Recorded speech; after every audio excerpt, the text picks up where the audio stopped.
নমস্কার, আপনারা দেখছেন বাংলা হান্ট। এই মুহূর্তে আমি রয়েছি শুশুনিয়া পাহাড়ের সামনে। মূলত আগামীকালই রয়েছে বিষ্ণুপুর লোকসভা কেন্দ্রের নির্বাচন এবং সেই নির্বাচন কভার করতে আমরা এখানে উপস্থিত হয়েছি। তবে এই মুহূর্তে আপনাদের যেই খবরের সঙ্গে পরিচয় করাবো তা হলো শুভেন্দু অধিকারীকে নিয়ে।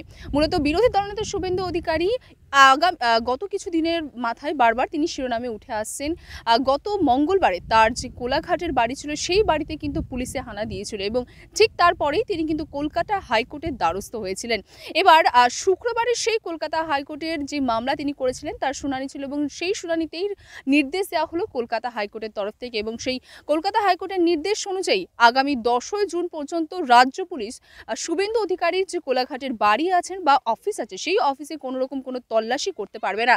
যদিও মামলার শুনানি চলাকালীন কিন্তু রাজ্য পুলিশের তরফ থেকে বলা হয় যে ওই কোলাঘাটের বাড়িটি বা অফিসটি যে শুভেন্দু অধিকারীর নামে রয়েছে বা তার ভাড়া বাড়ি সে কথা রাজ্য পুলিশ জানতো না এবং তার পাশাপাশি তারা এটাও জানায় যে যেই অভিযুক্ত বা যে কারণেও তারা তল্লাশি করতে গেছিল তার জন্য কিন্তু শুভেন্দু অধিকারী সেখানে অভিযুক্ত ছিল না, সেই কারণে বা তিনি কোনোভাবে কোনো সাক্ষী ছিলেন না, অর্থাৎ সেই মামলার সঙ্গে শুভেন্দু অধিকারীর কোনো সম্পর্ক ছিল না। তবে শুভেন্দু অধিকারীর তরফ থেকে জানানো হয় যে তার বাড়িতে কোনো রকম কোনো কারণ ছাড়াই বা আগে না জানিয়েই কিন্তু সেখানে তল্লাশি চালানো হয়। তার সেই বিষয়ে কিন্তু আগে থেকে কোনো কিছু বলা হয়েছিল না, ওয়ারেন্ট ছাড়া সেখানে তল্লাশি করা হয়েছিল এবং এই বিষয় নিয়েই কিন্তু তিনি কলকাতা হাইকোর্টের দ্বারস্থ হয়েছিলেন এবং তারপরেই কলকাতা হাইকোর্ট থেকে শুক্রবারে যে শুনানি ছিল সেই শুনানির তরফ থেকে কিন্তু পরিষ্কারভাবে বলে দেওয়া হয় রাজ্য পুলিশকে যে আগামী 10ই জুন পর্যন্ত, আমরা জানি যে 4ই জুন কিন্তু ভোটের যে রেজাল্ট সেই রেজাল্ট আউট হবে এবং তারপরেও কিন্তু 10ই জুন পর্যন্ত বলা হচ্ছে শুভেন্দু অধিকারীর কোলাঘাটের বাড়ি বা অফিসে রাজ্য পুলিশ কোনোভাবে কোনো তল্লাশি করতে পারবে না। তবে